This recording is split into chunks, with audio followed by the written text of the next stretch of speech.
नमस्कार दोस्तों, मैं सोनम जैन और आप सभी देख रहे हैं एस टी सोनम चैनल पर आप सभी का स्वागत है।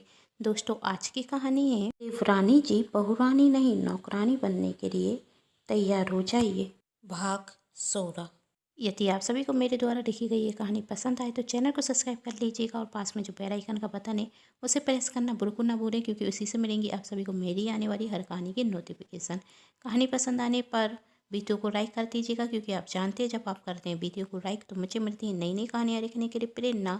और हाँ, कहानी को अपनों के साथ शेयर जरूर कीजिएगा, जैसे कहानी ज़्यादा से ज़्यादा लोगों तक पहुँच सके। तो चलिए कहानी शुरू करते हैं। रमेश काका और वंदना जब बात कर ही रहे थे तभी खुशी वहाँ आती और कहती, काका जी, वंदना और गोपाल जी के लिए एक बहुत बड़ी खुशखबरी है। तभी वंदना ने कहा, कौन सी खुशखबरी? खुशी, ऐसी कौन सी बात बताने वाली है तू? तभी खुशी ने कहा, बताती हूँ। पहले गोपाल जी को भी बुरा ना, दोनों को एक साथ ही खुशखबरी सुनाती हूँ।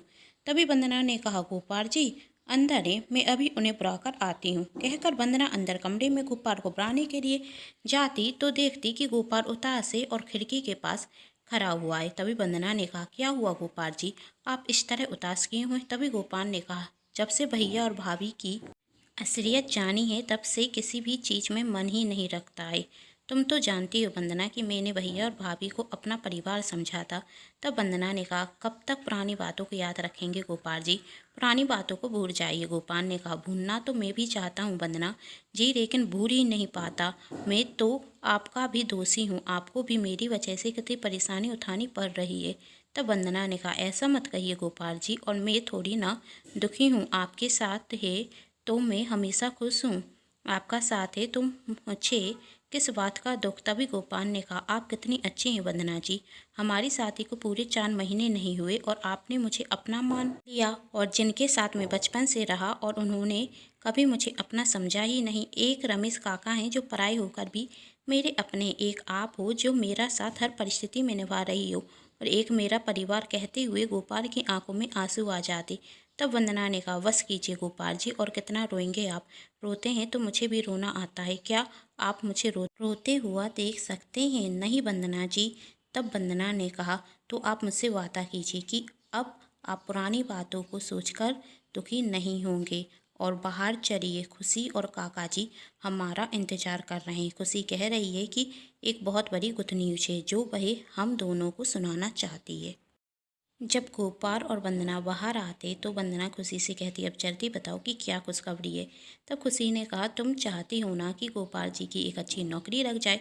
तब वंदना ने कहा, हाँ, तो तुझे नौकरी मिल गई गोपाल जी के लिए? तब खुशी ने कहा, नौकरी तो नहीं है। तब वंदना ने कहा, तू भी क्या बात कर रही है? कह रही थी खुशखबरी है, तो इसमें क्या खुशखबरी है? खुशी कुछ कहती उसके पहले गोपाल ने रोकते हुए कहा, वंदना जी आप चिंता मत कीजिए, हमारी पुराने मोहल्ले में शांता बाई है ना, जो हर किसी के घर काम करती हैं, तो उन्होंने मुझसे कहा था कि उनके पति एक बहुत बड़े सेठ के यहाँ मजदूरी करते हैं, वह मेरी भी नौकरी रखवा देंगे। तब वंदना ने कहा, गोपाल जी ये कोई नौकरी नहीं होगी, आप मजदूरी नहीं करेंगे। तब गोपाल ने कहा, वंदना जी मुझे और कौन सी अच्छी नौकरी मिलेगी, और हाल फिलहाल हमें कोई काम की ज़रूरत है तो मैं अभी यह कर लूँगा, यदि बाद में कोई अच्छी नौकरी रखी तो करने लगूँगा। तो वंदना ने कहा, गोपाल जी मैंने एक बार मना कर दिया ना, आप ऐसा कोई काम नहीं करेंगे, और थोड़ा धीरज रखिए, आपको एक अच्छी नौकरी मिल जाएगी। तब गोपाल ने कहा, नौकरी तो नौकरी होती है ना वंदना जी, चाहे छोटी हो या बड़ी? तब वंदना ने कहा, गोपाल जी आप सच कह रहे हैं, नौकरी नौकरी होती है, हमारा काम छोटा या बड़ा नहीं होता, लेकिन फिर भी मैं नहीं चाहती कि आप यह नौकरी करें, क्योंकि मैं विनीता दीदी को बताना चाहती हूँ कि आप किसी से कम नहीं। यदि आपने ये नौकरी की तो उन्हें मौका मिल जाएगा हम पर हंसने का। तब गोपाल ने कहा, फिर वंदना जी हम क्या करें? आज के टाइम में एक अच्छी नौकरी इतनी जल्दी तो नहीं मिलती, और आमदनी के लिए मुझे कुछ तो काम करना ही होगा ना।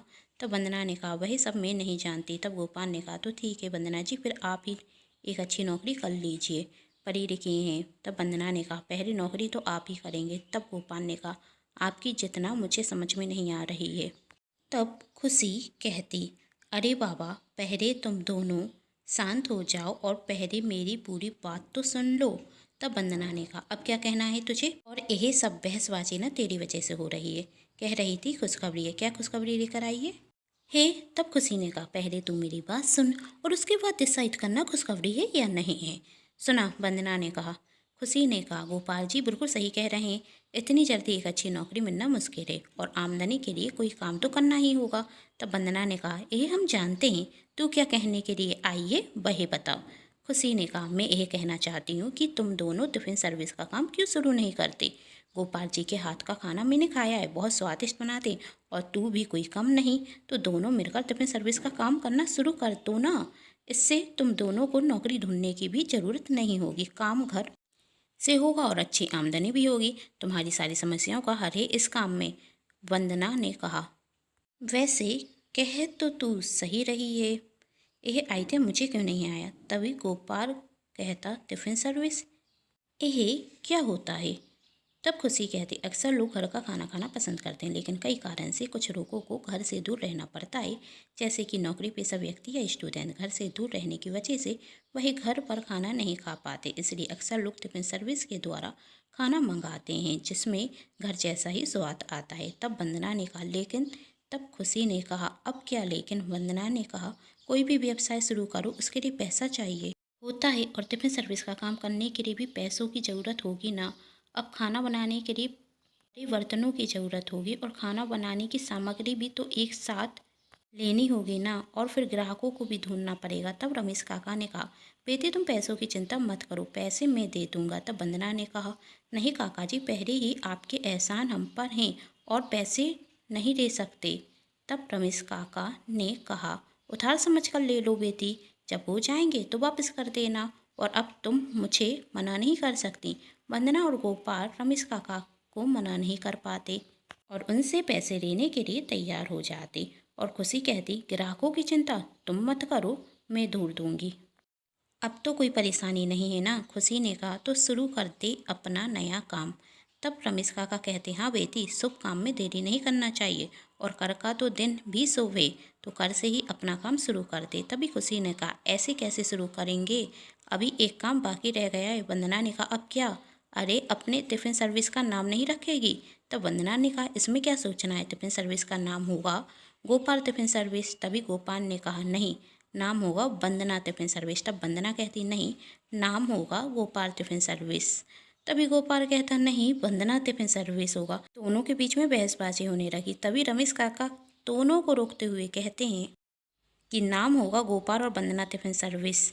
अब तो दोनों को कोई परेशानी नहीं। इस पर दोनों मुस्कुरा जाते और दोनों रमेश काका से आशीर्वाद लेते और खुशी दोनों को शुभकामनाएं देती। अब दोनों ही टिफ़िन सर्विस का काम शुरू कर देते। इतने दिनों बाद वंदना और गोपाल की ज़िंदगी में खुशी के दिन आ चुके थे, लेकिन जब यह बात शोभा और सुनीता को पता चलेगी तो क्या वही इस बात को आसानी से बर्दाश्त कर लेंगी या चलेंगी अपनी नई चाल। जानना चाहते हैं तो कहानी के साथ बने रहिए और चैनल को भी सब्सक्राइब करना बिल्कुल ना भूलें, क्योंकि जब भी मैं लेकर आऊँ कहानी का नया भाग तो आप सभी को पता चल सके। यदि आप सभी को ये कहानी पसंद आ रही है तो अपनों के साथ शेयर जरूर कीजिएगा, चैनल को भी सब्सक्राइब कर लीजिएगा और वीडियो को लाइक करना बिल्कुल ना भूलें। Thanks for watching.